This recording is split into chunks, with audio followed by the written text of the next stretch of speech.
Welcome everyone to another edition of the Red Raider Spotlight.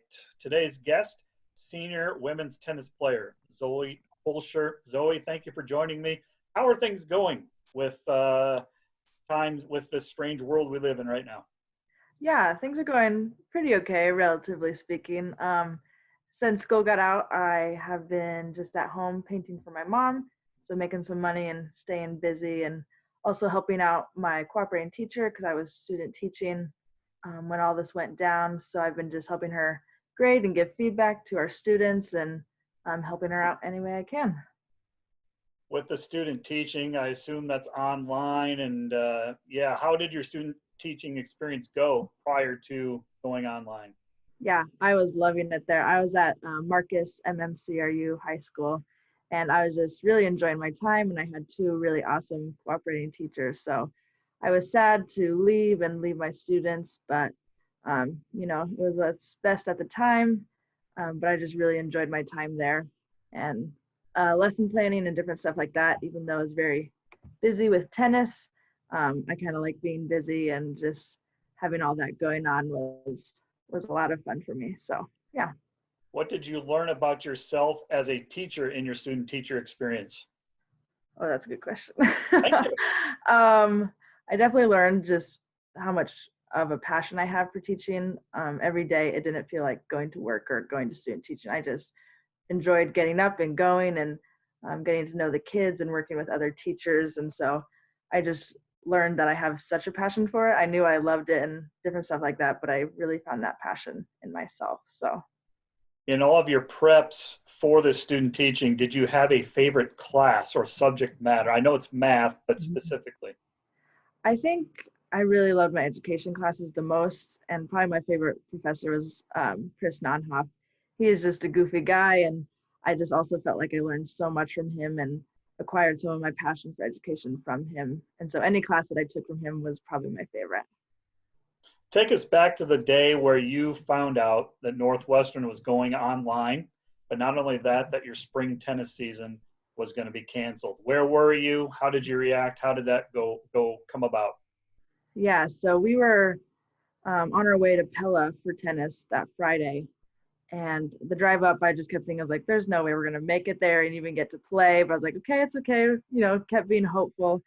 And as soon as we got to their campus, Coach DeYoung told us that we wouldn't be playing the next day on Saturday, so that Friday would be our last one ever. And so that was kind of scary, but I was like, okay, at least I get this time to like enjoy my last match and like get to fully be there and just fully give it my all out on the court. And luckily, my parents had already come to just watch for the weekend, and so I was really grateful that they got to also see my last tennis match. But I didn't find out that campus was closed until after my match. My match went, we won in doubles, me and Jackie Ingram.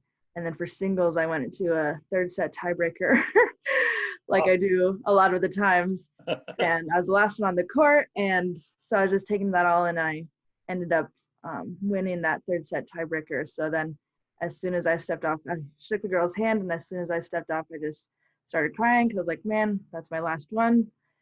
And I was packing up my stuff, and Jackie Ingram came over. She's like, did you hear? And I was like, what are you talking about? She's like, campus is closed. Like, everyone has to leave by Wednesday. And so that was even more sad. It was just kind of all a lot at once. So I cried a lot with my teammates and just hugged my parents for a long time. Yeah, it was a very sad car trip home. But yeah. But good to have some closure with your teammates and coaches. And then were you able to get some closure with your roommates and some of your friends back on campus? Yeah, I was. I was grateful that I got that closure with tennis. I've missed it, but not as much because I think I've had that closure. And so with those last couple of days as well, I got to hang out with my roommates a lot and just other friends on campus. But I just thought I had half a semester left with them, and that was cut short to 3 or 4 days. So that was pretty hard, but we'll get through it. Do you have a high point as you reflect back on your 4-year tennis career here at Northwestern, or what did you learn about yourself? Just some, yeah, talk about that. I think I had a couple matches where I came back from behind. I remember this one, I think it was my sophomore year against Midland, and I was down 2-7 with this girl, and we were playing to 8, and I came back to win 9-7. So I won 8 straight games, and that was crazy. I have had a couple different ones like that, but that one definitely stood out because all of a sudden I just started playing well and just kept getting game after game, and those are always exciting. You are correct in saying that you have a knack for going 3 sets. Yes, I do. It's a gift, right? It is a gift. I just like being out there longer, I guess. Yeah. Think back to your high school years. At what point did you realize you wanted to play tennis in college? And then the second part is, what brought you to Northwestern? Okay. So in high school, it was a tie of my favorite between basketball and tennis. And so I think I chose tennis in general just because I knew I was a little bit better at it. And just at the collegiate level, I knew I'd be able to compete better than at basketball. So I chose tennis for that reason and just to help pay for college. And then I knew it was Northwestern basically halfway through my tour on campus. I had visited 2 other schools a couple of days before that. I was at USD and SDSU, and they were both fine. But as soon as I stepped on Northwestern's campus, I was like, this is the one. This is definitely home, and this is where I want to be for 4 years. Good. What advice do you have for your returning teammates and for an incoming recruit, an incoming freshman? I think for my teammates, I would say, like, take ownership of the team because the program is what you make it, especially us being such a small team. A lot of us have major roles on the team and contribute to what our team looks like and our success of the team. So I think it's important for them, as me and Emma graduate, that they just take ownership of the team and be vocal and be that support for Coach DeYoung because she doesn't have an assistant coach. And so it's really important that she leans on us and we lean on her as well.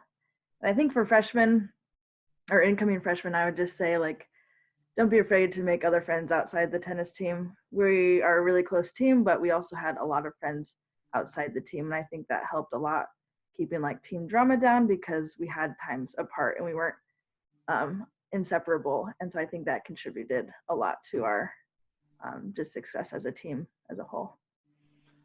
Your math education, were you always that when you stepped on campus? And when did you decide to become a teacher?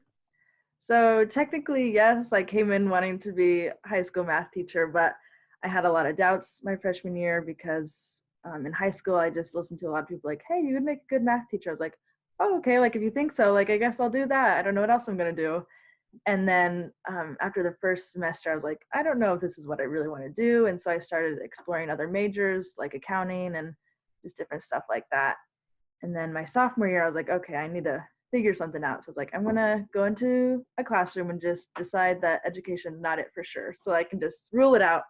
And once I got in the classroom and just seeing learning happening and just those relationships, I was like, this is where I need to be. And so then I made that decision confidently with myself and not other people's approval or suggestions and different stuff like that. Good. What's up next for you? Yeah, so I accepted a teaching position at C.M. Russell High School in Great Falls, Montana, where I'll be teaching Algebra 1 and geography. And Awesome. Hopefully coaching tennis. I was just going to ask, is there coaching in your future? Yes, I think so. Does that high school have tennis? Yes, they do. It's a really big high school. Okay. Yeah. What is the draw to Montana? Definitely the mountains. I really love to be outdoors and just different stuff like that. And it's not as populated as Colorado, and it's just a new place. I grew up in Nebraska and then lived in Iowa. So now I'm just ready to explore something new. Good for you. Yeah. Final part of this little question and answer time is the rapid fire or the go-to questions. I'll just name a question and you give the first answer that pops into your head, okay? Yeah. Go-to food. French fries. Go-to restaurant. Dairy Queen. Go-to music, song, or singer. Probably Chris Young. That's who I'm really into right now. Perfect. You have a favorite Chris Young song? I think I'm Coming Over is probably my favorite one. Gotcha. Yeah. Go-to movie. How to Lose a Guy in 10 Days. What is your go-to activity if you're not studying or playing tennis? Either like hiking or walking with friends. Go-to vacation spot. The mountains. Where at? You have a Well, favorite mountain spot? I really like Estes Park. That's probably my Bingo. favorite. That Yeah. is one of my favorites as well. Hmm. Go-to sport to watch, either in person or on TV. Basketball. Do you have a favorite team? No, I don't. I just like to watch. College or pro? Definitely college. I really don't like NBA. I don't either. Yeah. Who is a better tennis player, you or Coach DeYoung? Oh man. I think me. Sorry, coach. And here's a good one for you. Your former coach, Jeff Guthmiller, or you? Who's a better tennis Mhm. player? That's a tough one. If we were Please to say the right. play Please say the right answer here. me. Yes, yes, that is the right answer, Zoe. Well, Zoe, thank you for joining me, and best of luck. You will be a great teacher. There's no doubt in my mind. Thank you so much. Thanks for joining us.